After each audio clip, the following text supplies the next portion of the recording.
What's going on, U.S. history students? Mr. Tomei here. We're at the end of this very big, long unit. We're finally done.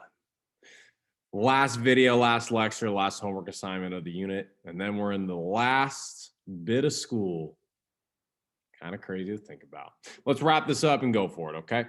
So we're talking about America in the 80s, the end of the Cold War, okay? So the 1980s United States is coming off, the past 2 decades would have been relatively polarizing and rough. The 60s were very turbulent. The 70s weren't very happy or positive per se, outside of disco, right? But that was going to change in the 80s. The 80s was going to become a period of serious economic wealth growth, and primarily benefited the rich. But also people in the middle class got ahead.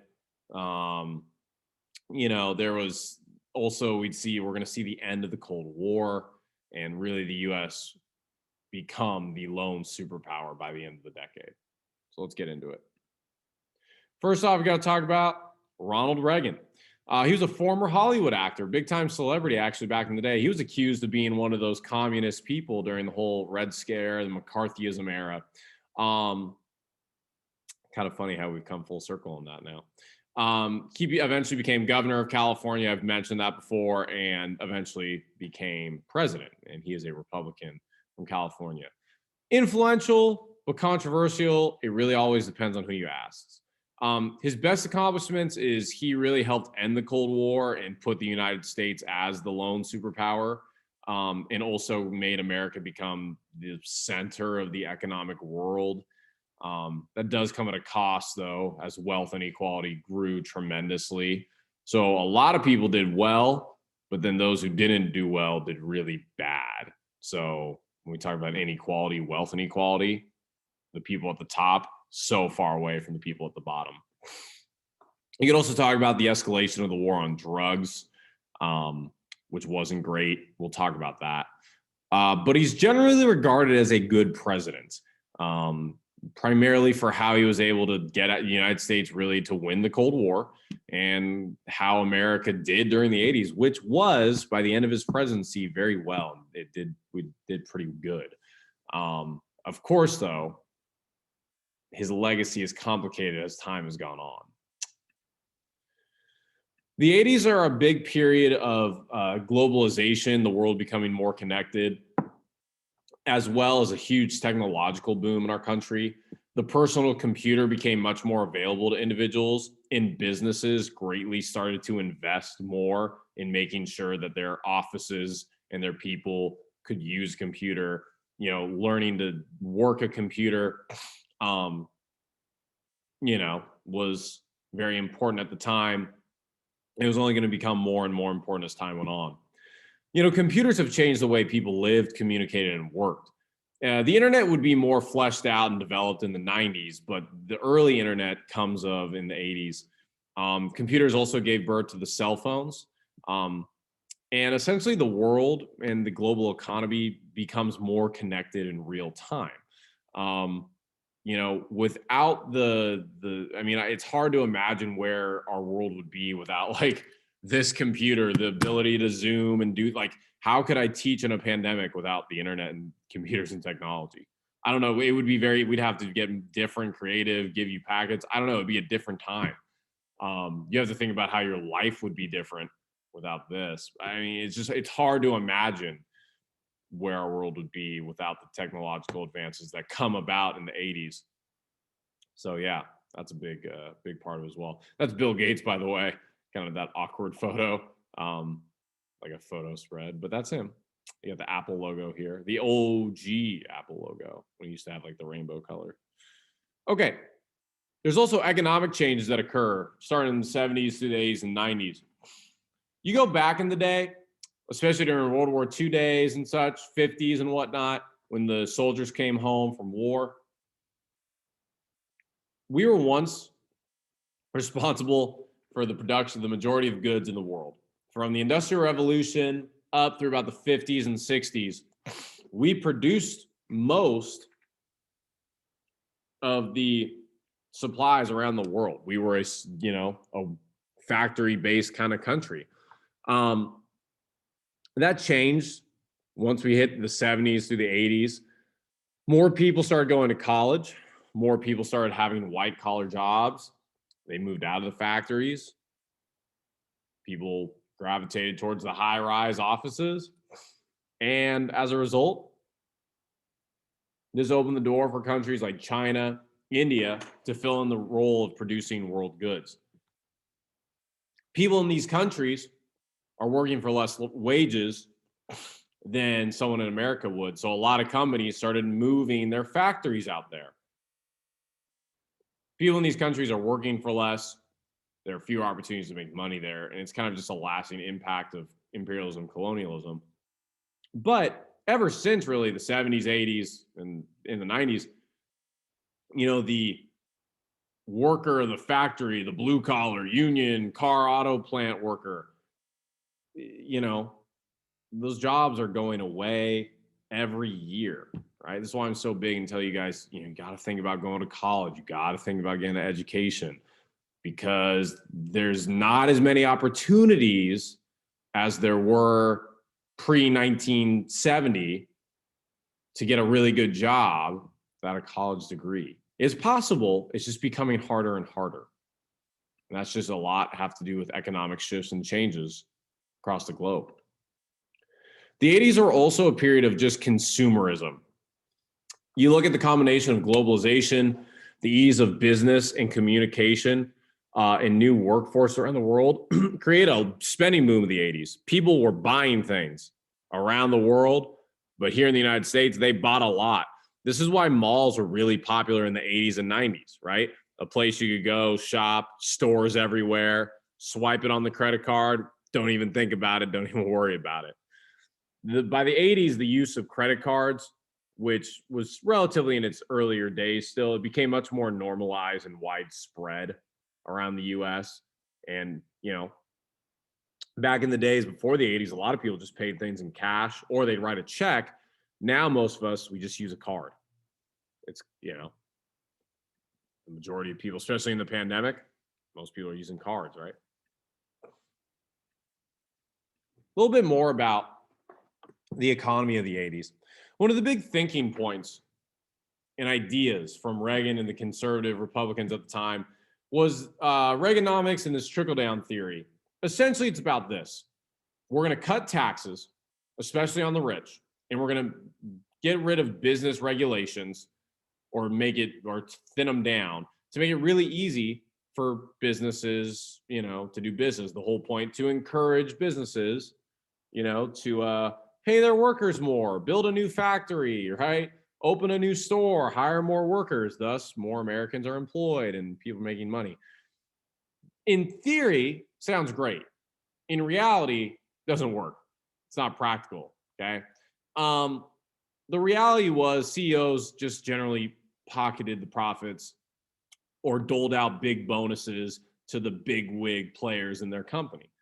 But Reagan did a great job, and the Republican Party did a great job of able to convince the middle class citizen that higher taxes on the rich would hurt them because it would take away jobs. They would have to close down. They're going to move, factories somewhere else, which is really overblown, and it's not really true. And that myth still holds to this day. It's why people freak out when someone talks about raising taxes. It's really insane. Most other countries in the world have pretty high taxes. You go to Europe, tax on the rich, much higher than what we have here. And they do okay. They're not on fire. This is the whole theory of trickle-down economics, but this is what really happens. The people only at the top see money. No one at the bottom really gets a benefit. Have to include the memes. This one's very true. Dude, her face is classic. I love that.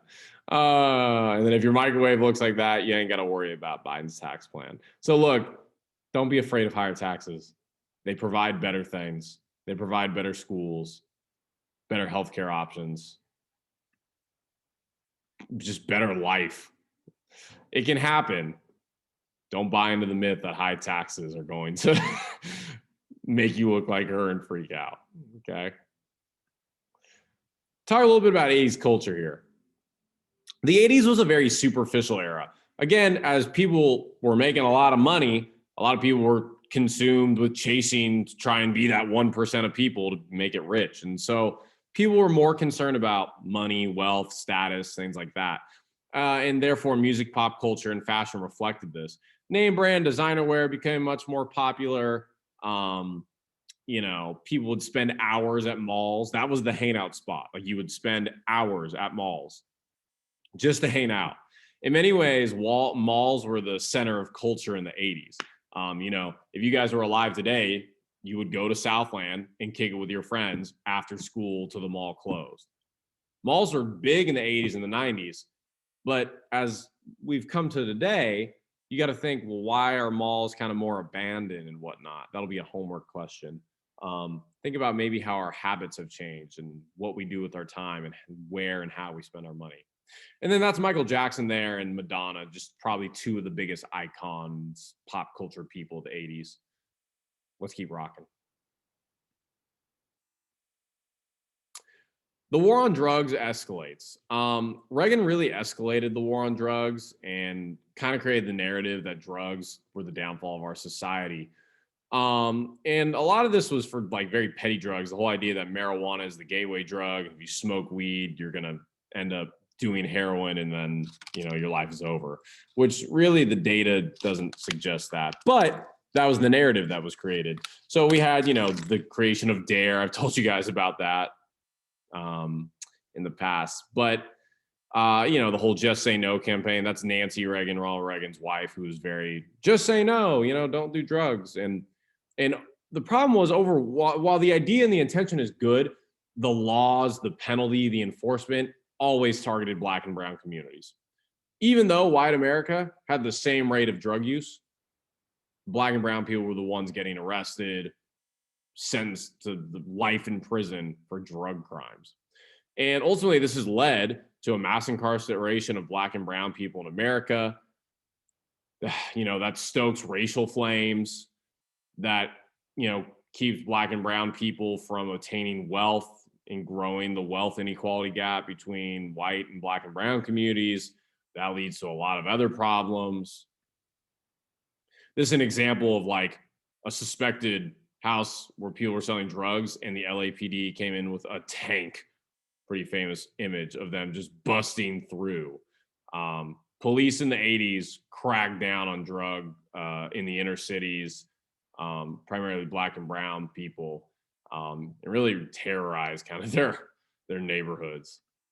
And then you can just see here, once you hit the 80s and through the 90s, even to today, just the rates of people going to prison and jail, it was pretty low until you get about to the 80s, and that's when it all changes.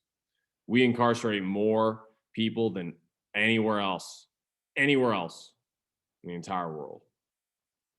Maybe it's time we start thinking about why we do that.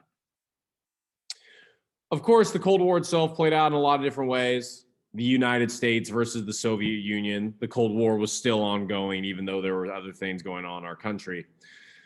The big thing that happened was you'd see like sporting events, right, where people would cancel certain, like, the United States boycotted a Summer Olympics that were supposed to be in Moscow, and then the Soviet Union did the same in 1984 with the Olympics in LA. The 1980 Winter Olympics saw the Miracle on Ice. This was like a team of amateur college hockey players that beat this professional Soviet team that had won gold medal after gold medal after gold medal. Huge event. And of course, was at a very tense time between our country's relationships. Then American movies oftentimes depicted villains as being either Eastern European or Russian or communist, right? This is from Rocky IV. Ivan Drago, I must break you. His son, right, is in the Creed movie, right? This is very much America versus the Soviet Union. That's literally the whole point of the movie. Rocky IV, go back and watch it. But ultimately, the Soviet Union was set for collapse. It was in bad shape. Communism ultimately fails to encourage or stimulate economic growth. And while people were equal, wealth hadn't really grown much since the end of World War II, and people in the Soviet Union became agitated. Again, if you're getting paid the same as a doctor, an engineer, as a teacher, janitor, etc., or a restaurant worker, you're not going to want to compete. You're not going to want to get better. You're not going to grow your business. There's no incentive to. So you're just going to be chilling and you're going to collect a paycheck. And that's cool, but it doesn't create growth. And as more and more people are born, now you got to spread that amount of money out to more and more people. It just doesn't work over long-term periods. And so the Soviet Union, right, couldn't tax any more. It couldn't get any more money from its people. There wasn't any more money coming in. And they couldn't just keep up with the United States, who was making a lot of money at the time. And they couldn't keep up with them on a military expansion front. But even though they knew they couldn't, they kept spending and they acquired massive debt. And this would come at a cost to the people. There was also a really bad nuclear power plant accident in the 80s that cost a lot of money. That didn't really help. It was called Chernobyl. And so by the 80s, it had become clear that the Soviet Union's collapse was inevitable. There's a lot of people who became homeless in the Soviet Union in the 80s. There's Chernobyl. There's a good HBO series about Chernobyl. I encourage you that you watch it. In response to kind of the fear of this kind of collapse, there were a couple efforts the Soviet Union took to try and save itself. One was perestroika, the other was glasnost. Perestroika was economic restructuring, glasnost was political reforms. Both were trying to get the Soviet Union to open up a little bit more, cooperate with the rest of the world, try and stimulate the economy, but both efforts failed and didn't do well. Kind of really the big flashpoint, the big close finale was the fall of the Berlin Wall. And by the late 80s, a lot of countries who were occupied or influenced or controlled by the Soviet Union were like, we're rebelling. We're not treated good. You guys are on the losing end. We're out. So a lot of countries rebelled and demanded freedom. Most notorious was Germany. You should have learned this in your world history class, but Germany had been split in two since the end of World War II. And then finally, on November 9th, 1989, the Berlin Wall, which had divided the Soviet-occupied Berlin and the free part of Berlin for 30 years, which had divided families, right? Friends, neighborhoods, communities, right? Finally, the Soviets are like, we're done. We're about to collapse. We're just going to give it up. And so they abandoned the wall, and then Germany would then reunify in less than a year. Pretty cool moment for a country that had really been, since World War II, had been really in disarray. Generational people, you'll finally got to reunify. You would have learned more about that in world history. And then thus we get to the end of the Soviet Union. On Christmas Day, symbolically in a weird way, the Soviet Union fell and the new government and leaders began to take over and started to rebuild and restart or begin anew the country we now know as Russia. And this is where the red outline is where these countries are today, where the Soviet Union map was back then. And now you see all these different countries: Kazakhstan, Ukraine, Azerbaijan, Armenia, Moldova, Estonia, Belarus. There's a lot, right? And that gets us to the legacy of the Cold War. The U.S. becomes the sole superpower of the world. Our relationship with Russia is awkward to this day. Was the fear of communism justified? I don't know. Think about that for the test. Trillions of dollars were spent on the Cold War. Tens of millions of people died. Hundreds of millions in some way were affected negatively by the Cold War. And ultimately, the Cold War has shaped relationships, borders, and present day issues that we deal with to this day. We'll talk more about this in the homework assignment and in class. I'll see you guys later.